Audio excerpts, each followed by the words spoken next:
అదే RTV app వార్తల్ని క్షణాల్లో చదివే అవకాశం ఉంటుంది. ఒక న్యూస్ పేపర్, ఒక టెలివిజన్ ఛానల్ మీ చేతుల్లో ఎప్పుడూ ఉంటాయి. ఉమ్మడి గుంటూరు కృష్ణా గ్రాడ్యుయేట్ ఎమ్మెల్సీ అభ్యర్థిగా, పీడీఎఫ్ ఎమ్మెల్సీ అభ్యర్థిగా లక్ష్మణరావు పోటీ చేస్తున్నారు. అలాగనే ఆయన ప్రచారం కావచ్చు, ప్రజల్లో వస్తున్నటువంటి స్పందన, ఏదైతే గ్రాడ్యుయేట్స్లో వస్తున్నటువంటి స్పందన కావచ్చు, ఎలా సాగుతుందో తెలుసుకున్న ప్రయత్నం చేద్దాం. సార్ చెప్పండి సార్, మీరు ఆల్రెడీ ఇప్పటికే 3 సార్లు ఎమ్మెల్సీ గెలిచారు, మళ్ళీ ఇప్పుడు పోటీ చేస్తారు. మీరు జిల్లాల్లో తిరుగుతున్నారు, ఎలాగుంది సార్? ఫిబ్రవరి 27వ తేదీన జరిగే శాసనమండలి కృష్ణా గుంటూరు గ్రాడ్యుయేట్ ఎమ్మెల్సీ ఎన్నికల్లో ప్రోగ్రెసివ్ డెమోక్రటిక్ ఫ్రంట్ అభ్యర్థిగా పోటీ చేస్తున్నాను. దాదాపు నాకు ప్రజా సంఘాలు, కార్మిక సంఘాలు, ఉద్యోగ ఉపాధ్యాయ పెన్షనల్ సంఘాలు ఒక 50 సంఘాలు పైగా మద్దతు ఇస్తాం. 2007 సంవత్సరంలో నేను తొలిసారిగా ఎమ్మెల్సీకి ఎన్నికయ్యాను. దాదాపు 14 ఏళ్ళు, ఇప్పుడు 3 సార్లు ఎమ్మెల్సీగా పనిచేశాను. ఈ ఎక్స్పీరియన్సు, ఈ అనుభవంతో నేను గత 18 ఏళ్ళుగా కూడా నేను ఉద్యోగులు, ఉపాధ్యాయులు, పెన్షనర్లు, కార్మికులు, నిరుద్యోగులు, కౌలు రైతులు, ఇరిగేషన్, అంగన్వాడీలు, ఆశాలు, ఇలాంటి వాళ్ళకి ఏ సమస్య ఉన్నా సరే నేను, అది శాసన మండలి కావచ్చు, లేకపోతే జిల్లా అభివృద్ధి సమీక్ష సమావేశాలు కావచ్చు, జిల్లా పరిషత్ కావచ్చు, నేను ప్రస్తావించడం, ప్రభుత్వాల మీద ఒత్తిడి తేవడం జరుగుతుంది.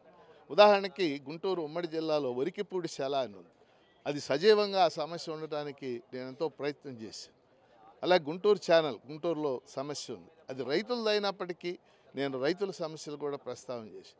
ఈ కారణాలన్నిటి దృష్ట్యా గత 18 ఏళ్ళుగా చేసిన కృషి దృష్ట్యా నేను జిల్లా ప్రజలతో నేను కొంత కనెక్ట్ అయ్యాను, అనుబంధం కలిగి ఉన్నాను. ముఖ్యంగా నిరుద్యోగుల కోసం నేను చేసిన కృషి వల్ల అనుబంధం కలిగి ఉన్నాను. అందువల్ల ఈ ఎన్నికల్లో నేను గత 15-20 రోజులుగా అనేక చోట్లకి వెళ్తే విస్తారమైనటువంటి ప్రజల ఆదరణ, వాళ్ళు సాధారణ ఎన్నికలు వేరు, ఈ ఎన్నికలు వేరు. సాధారణ ఎన్నికల్లో మేము పలానా పార్టీకి ఓటేసాం, కానీ ఈ ఎన్నికల్లో మీకే వేస్తామని చెప్పారు. కనుక విస్తృతమైనటువంటి ఆదరణ లభిస్తుంది, గెలవటానికి సంపూర్ణమైన అవకాశం ఉందని కూడా తెలియజేస్తుంది. అంటే ఒకవైపు చూస్తే వైసీపీ విత్తుడు అయిన కూటమి అభ్యర్థి, బలమైనటువంటి అభ్యర్థి, ఎందుకంటే బీజేపీ, జనసేన, టీడీపీ, సో కూటమి అభ్యర్థి అయినటువంటి, అలాగనే లోకల్గా ఉన్నటువంటి మాజీ మంత్రి, సీనియర్ నేత ఉన్నారు, ఆయన కూడా ప్రచారం చేస్తున్నారు. అంటే మీకు ఇప్పుడున్న పరిస్థితుల్లో బలమైన ప్రత్యర్థి ఉన్నారు కదా, సో గత ఎన్నికలకి ఈ ఎన్నికలకి ఏమన్నా మీకు? ఖచ్చితంగా 2019లో నేను పోటీ చేసినప్పుడు ప్రత్యర్థి బలహీనమైన మాట వాస్తవం. బలహీనం అంటే రాజకీయ పార్టీల తరఫున లేరు, అందుకని ఆ రోజున దాదాపు 70,000 మెజార్టీతో గెలిచి, ఈరోజు అధికారంలో ఉన్నటువంటి పార్టీ అభ్యర్థి పోటీ చేస్తారు. సహజంగా వాళ్ళకి కొన్ని రిసోర్సెస్ అందుబాటులో ఉంటాయి, ప్రభుత్వ బలం, అంగబలం, అర్ధబలం, ఇవన్నీ ఉంటాయి. కానీ నేనేమనుకుంటున్నానంటే ప్రజాబలం, ముఖ్యంగా ప్రజల్లో కులాలకు అతీతంగా, మతాలకు అతీతంగా, వాళ్ళ యొక్క సామాజిక వర్గాలకు అతీతంగా నాకు మద్దతు ప్రకటిస్తుంది. అంటే గ్రాడ్యుయేట్స్ స్పష్టమైన వాళ్ళు డిస్క్రిమినేషన్ చేస్తున్నారు. ఆ ఎన్నికలు వేరు, మేము ఆ ఎన్నికల్లో అటు వేసాం, ఇటు వేసాం, కానీ ఈ ఎన్నికలు వేరు. ఈ ఎన్నికలు రాజ్యాంగం గ్రాడ్యుయేట్స్ కోసం ఇచ్చినటువంటి సీట్లు మీకు వేస్తామని చెప్తుంది. కాబట్టి అవతల బలమైన అభ్యర్థి, లేకపోతే అధికారంలో ఉన్న అభ్యర్థి ఉన్నప్పటికీ కూడా నాకు గెలుపు అవకాశాలు ఉన్నాయనేదే చెప్పదలుచుకున్నాను.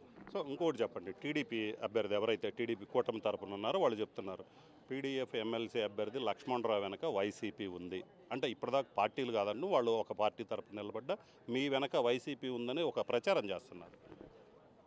అన్ని రాజకీయ పార్టీలు నేను మద్దతు అడిగాను, లోకేష్ బాబుని కూడా అడిగాను, ఆయన అడగండి కావాలంటే, మీరు సార్ నన్ను నిలబెట్టవచ్చు కదా మీరు అని చెప్పేసి అడిగాను. అందుకని అన్ని రాజకీయ పార్టీల మద్దతు అడిగాను నేను, సిపిఐ, అన్ని రాజకీయ పార్టీ ఎవరు మద్దతు ఇచ్చినా మనం స్వీకరిస్తాం. కానీ నేను నిలబడింది మాత్రం, నేను ఇప్పటికి 3వసారి ఎమ్మెల్సీ. నేను 2007లో పోటీ చేసినప్పుడు, 2009లో పోటీ చేసినప్పుడు వైఎస్ఆర్ కాంగ్రెస్ పార్టీయే లేదు. కాబట్టి ఇదేం కొత్త విషయం కాదు. నేను నిలబడింది ప్రోగ్రెసివ్ డెమోక్రటిక్ ఫ్రంట్ తరఫున, సంఘాల మద్దతుతో నిలబడ్డాం. ఆ మద్దతుకు అనుగుణంగా ఎవరు మద్దతు ప్రకటించినా మేము మద్దతు తీసుకుంటాం. అంతవరకు తప్పితే పట్టుకుని వెళ్ళి మీరు నాకు మద్దతు ఇవ్వండి అని రాజకీయ పార్టీలను అడిగినటువంటి పరిస్థితి లేదు.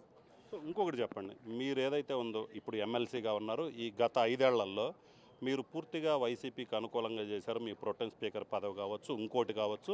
అలాగనే నిరుద్యోగులు ఏదైతే అప్పుడు జాబ్ క్యాలెండర్ ప్రకటిస్తానన్నా కూడా కనీసం ఏమీ మాట్లాడలేదు. మండల్లో నిరుద్యోగులకు సంబంధించి డిఎస్సిగా జాబ్ క్యాలెండర్ కావచ్చు, ఇలాంటి వాటి గురించి ఏమీ ప్రస్తావించలేదని కూడా టీడీపీ వాళ్ళు ప్రచారం చేసుకుంటున్నారు. ప్రచారం రాజకీయాల్లో 100 జరుగుతూ ఉంటాయి. మీకు ఈ వాస్తవాలు నాకంటే మీకు బాగా తెలుసు. ఇప్పుడు శాసనమండలి రికార్డులు తీస్తే గత ప్రభుత్వంలో విద్యామంత్రి బొత్స సత్యనారాయణ గారు డిఎస్సి కోసం ఆయన ఏ విధంగా మేము మాట్లాడామో మీకు మీడియాకి నాకంటే ఎక్కువ తెలుసు. ఇప్పుడు శాసనమండలి రికార్డులు అన్నీ ఓపెన్ అయి ఉన్నాయి కదా, వెళ్ళి చూస్తే రకరకాల ఇష్యూల మీద మేము ఎట్లా మాట్లాడాం, ఎన్ని ఉద్యమాలు చేసాం. అలంకార్ థియేటర్లో ధర్నా చౌక్ దగ్గర గత 6 ఏళ్లలో ఒక 100 ఉద్యమాలు చేశాం. సిపిఎస్ గురించి మేము చేసిన ఉద్యమాలు ఎవరు చేయలేదు. గత 5 ఏళ్లలో నేను 10 సార్లు అరెస్ట్ అయ్యా. 3 కేసులు ఉన్నాయి. కేసులన్నీ అఫిడవిట్లో చూపించాం. దమ్ముంటే వాళ్ళని చూసుకోమని చెప్పేవాళ్ళని, వాళ్ళని ఎవరినైనా సరే. అన్నీ తెరిచి ఉంచిన పుస్తకం అయ్యి శాసనమండలి రికార్డులు ఉన్నాయి, ధర్నాల్లో నేను పాల్గొన్న రికార్డులు ఉన్నాయి. వాళ్ళ దమ్ముంటే వచ్చి చూసుకోమని. సో ఇంకొకటి ఫైనల్గా చెప్పండి, ఇప్పుడు కొత్తగా మనకి గుంటూరు కృష్ణా జిల్లాకు సంబంధించి 1,70,000 ఓట్లు గ్రాడ్యుయేట్స్ వస్తున్నాయి. సో గుంటూరు జిల్లాలోనే 1,70,000 ఉంటే కొత్తగా నమోదైన ఓట్లు 1,00,000 దాకా ఉన్నాయి. సో అవందరూ కూడా కూటమికి సంబంధించినటువంటి నేతలు వాళ్ళు యాక్టివ్గా తీసుకొని వాళ్ళు కొత్తగా గ్రాడ్యుయేట్ ఓటర్లను నమోదు చేయడం జరిగింది. సో ఆ ఎఫెక్ట్ ఏమన్నా ఉంటుందా? వాస్తవంగా ప్రతిసారి ఓట్ల సంఖ్య పెరుగుద్ది. 2007లో కృష్ణా గుంటూరు జిల్లాలో ఓటర్ల సంఖ్య 1,00,000 గ్రాడ్యుయేట్. తర్వాత ఎన్నికల్లో 2 లక్షలు, తర్వాత 2,50,000, ఇప్పుడు 3,46,000. ఎన్రోల్ అయ్యి చేసిన ప్రతోడు ఓటేయడు. ఆ లెక్కన నేను 1,00,000 పైగా ఓట్లు ఎన్రోల్ చేశాను. ఎన్రోల్మెంట్ వేరు, ఇది వేరు.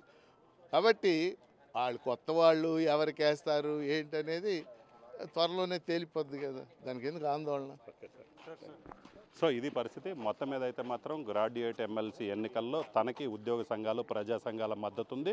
ఖచ్చితంగా ఈ ఎన్నికల్లో తానైతే గెలుస్తాను. అలాగనే ఏదైతే కూటమి అభ్యర్థులు చేస్తున్నటువంటి ప్రచారం ఏదైతే ఉందో, రాజకీయ పార్టీ తన వెనక వైసీపీ ఉంది, వైసీపీ సపోర్ట్ చేస్తుందనేది మాత్రం కరెక్ట్ కాదు. తాను అన్ని రాజకీయ పార్టీల మద్దతు కోరాను.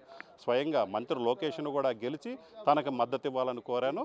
ఏదైతే ఆయన సపోర్ట్ కావాలని కోరాను. నేనైతే మాత్రం పీడీఎఫ్ అభ్యర్థిగానే పోటీ చేస్తున్నాను. అలాగనే ఉద్యోగ ఉపాధ్యాయ సంఘాలకు సంబంధించినటువంటి మద్దతు తనకు ఉంది. ఖచ్చితంగా ఈ ఎన్నికల్లో అయితే తాను మళ్ళీ మరోసారి గెలవటం ఖాయమని చెప్తున్నారు. మరిన్ని వీడియోస్ కోసం ఛానల్ ని సబ్స్క్రైబ్ చేయండి. లేటెస్ట్ అప్డేట్స్ కోసం వాట్సాప్ ఛానల్ ని ఫాలో అవ్వండి. ఆ లింక్ డిస్క్రిప్షన్ లో ఉంది.